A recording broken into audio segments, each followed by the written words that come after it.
नमस्कार दोस्तों, मैं हूं दीप नारायण। आप सभी का स्वागत है दीप एकेडमी मैथ में। फर्स्ट हमने क्लास 12 का जो फर्स्ट अभी एक नई सीरीज स्टार्ट की है, उसमें हमने सीखा था कि किस तरह से किसी फंक्शंस के ग्राफ को देख करके हम बता पाते हैं कि वो फंक्शंस आपका कंटिन्यूअस फंक्शंस है या नहीं है, अगर उस फंक्शंस का ग्राफ ड्रॉ है। अब मैं यहाँ पे जानूंगा कि अगर आपका कोई फंक्शंस दिया है और आपको पहचानना है कि वो फंक्शंस आपका कंटिन्यूअस है या किसी एक पर्टिकुलर पॉइंट पे कंटिन्यूअस है या नहीं है, उसको कैसे चेक करते हैं, यानी सॉल्व करके कैसे चेक करेंगे। अभी तक हमने ग्राफ को देखकर पहचाना था, अब हम जान लेंगे कि सॉल्व करके कैसे पता करें। तो मैं एक बार आपकी प्री नॉलेज को कनेक्ट कर देता हूँ कि जो फर्स्ट लेक्चर में आपने सीखा था वही सीखा था कि ये ऐसे कार्टेशियन प्लेन पे कोई ग्राफ है।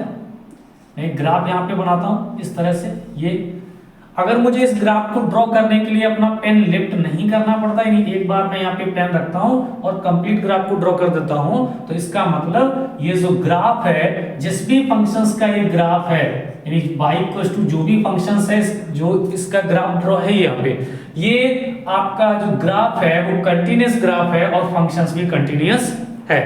तो ग्राफ को देख करके हमने यहाँ पे बता पाया। अब अगर हमारे पास ग्राफ नहीं है तब कैसे बताएंगे, उसके लिए मैं यहाँ पे एक फॉर्मूला राइट करने वाला हूं, उसको आप देखेंगे कि क्या कंडीशंस होती हैं, उसको हम जानेंगे।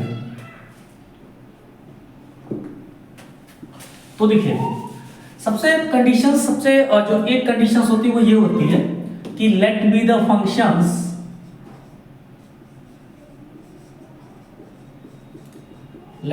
फंक्शंस अगर कोई फंक्शंस है fx कोई फंक्शन है, यानी y इक्वल्स टू fx कर लो, y इक्वल्स टू fx कोई फंक्शन है, x वेरिएबल उसका। अब यहाँ पे क्या करना है कि इस फंक्शंस की लिमिट यहाँ पे लिखेंगे, लिमिट x टेंड्स टू, हम पहले चेक करेंगे लेफ्ट हैंड साइड से, तो x tends to a negative, ठीक है, a नेगेटिव मतलब होता है लेफ्ट हैंड साइड से लिमिट fx, इस फंक्शंस की लेफ्ट हैंड लिमिट और इसी फंक्शंस की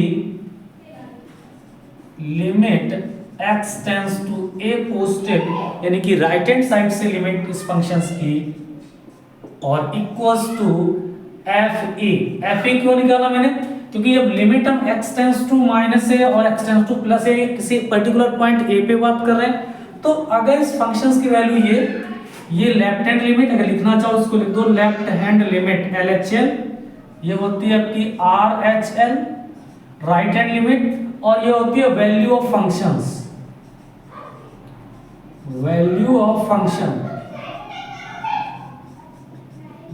फंक्शंस।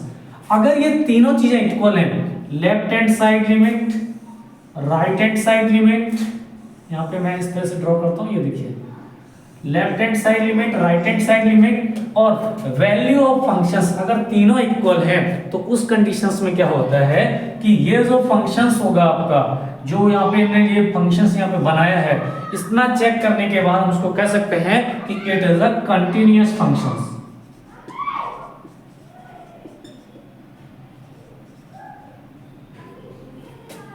कंटिन्यूअस फंक्शंस, ये आपका फंक्शंस है कंटिन्यूअस फंक्शंस कहलाएगा। अब किन कंडीशंस में डिसकंटिन्यूअस होता है? कंटिन्यूअस डिसकंटिन्यूअस के जो डिसकंटिन्यूअस होने के बहुत सारे कारण हो सकते हैं। एक तो ये हो सकता है कि left hand side limit right hand side के इक्वल ना हो। दूसरा ये हो सकता है कि left hand side right hand side limit equal हो बट फंक्शंस की वैल्यू के इक्वल ना हो। क्लियर? तो इसके बहुत सारे कारण बन सकते हैं, या फिर दोनों जो इनकी लिमिट्स एडजस्ट ना कर रहे हो। तो एक कंडीशंस होती है कि इनकी लिमिट एडजस्ट करनी चाहिए, और अगर लिमिट एडजस्ट कर रही है और left hand side right hand side के इक्वल है, फंक्शंस वैल्यू भी इक्वल, तो कंटिन्यूअस। अगर इनमें से कोई भी एक कंडीशंस फॉलो नहीं हो रही है, कोई इसका मतलब है कि ये आपस में इक्वल ना हो, या ये दोनों आपस में इक्वल ना हो, ठीक है, या फिर ये और ये इक्वल ना हो, ठीक है, बात तो वही होगी, क्योंकि ये जब इसके इक्वल नहीं होगी तो ये कैसे इक्वल हो सकती है, नहीं हो सकती है। तो कोई भी कंडीशंस है, ये तो कंटिन्यूअस की कंडीशंस हो गई। अगर डिसकंटिन्यूअस की बात करेंगे तो उसमें इनमें से कोई एक कंडीशन ब्रेक हो रही होगी, और अगर एक भी कंडीशंस ब्रेक हो रही है तो इसका मतलब है कि फंक्शंस आपका डिसकंटिन्यूअस है। अब आपको क्वेश्चंस कैसे पूछे जाते हैं वो मैं बताता हूं। क्वेश्चंस जो आस्किंग का तरीका होता है वो ये होता है, आस्किंग वे जो होता है एग्जाम में किस तरह से क्वेश्चन पूछे जाते हैं, ठीक, उसको मैं बताता हूँ। फर्स्ट जो मेथड होता है पूछने का वो ये होता है कि चेक करना होता है आपको, check the given functions is continuous और नॉट, क्लियर, ये चेक करना होता है।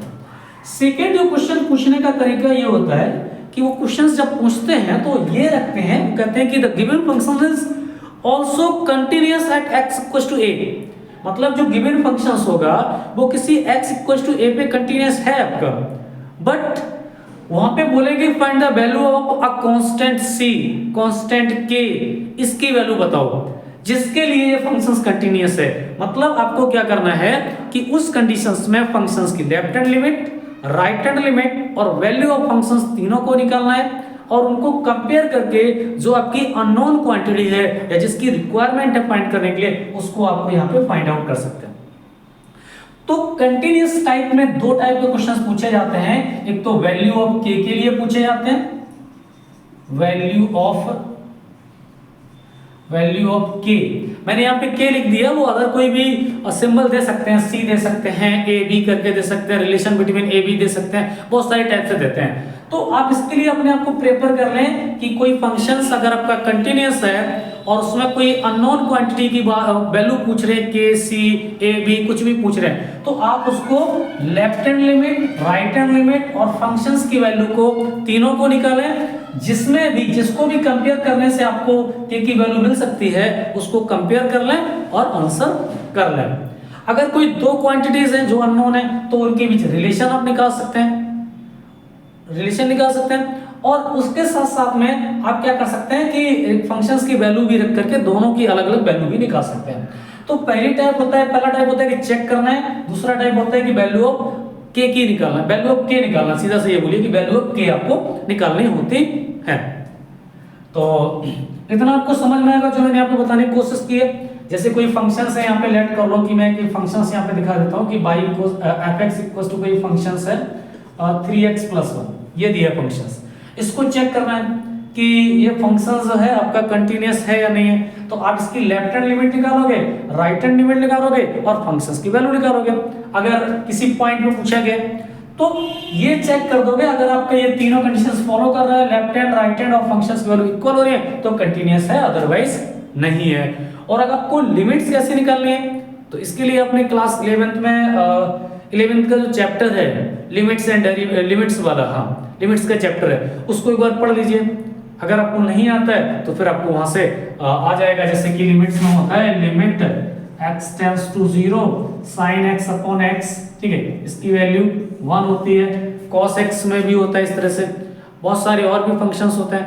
तो इसको आप पहले लिमिट्स को कंप्लीट कर लें, अपना लिमिट को स्ट्रॉन्ग कर लें। जब लिमिट आ जाएगी तो फिर आप लेफ्ट हैंड और राइट हैंड साइड आसानी से निकाल सकते हैं, ठीक है। LHL मतलब left hand limit, right hand limit और फंक्शंस की वैल्यू, फिर आप आसानी से इन क्वेश्चंस को कर सकते हैं, अप्रोच आप कर सकते हैं। नेक्स्ट टाइम मैं ये यहाँ पे मैं डिस्कस करूंगा कि कोई फंक्शंस जो है वो डेरिवेटिव्स है या नहीं है, ये डिफरेंशिएबल्स है या नहीं है। तो एक कंडीशंस होती है कि अगर कोई फंक्शंस जो है, ठीक है, डिफरेंशिएबल होगा तो उसकी LHD का मतलब होता है लेफ्ट हैंड डेरिवेटिव्स इक्वल किसके होना चाहिए, राइट हैंड डेरिवेटिव्स के इक्वल होना चाहिए। अगर left hand derivatives right hand derivatives के इक्वल है, it means the given function is differentiable at given points, या जो भी पॉइंट गिवन है उस पे डिफरेंशिएबल्स होगा अगर ये कंडीशंस फॉलो कर रहे हैं।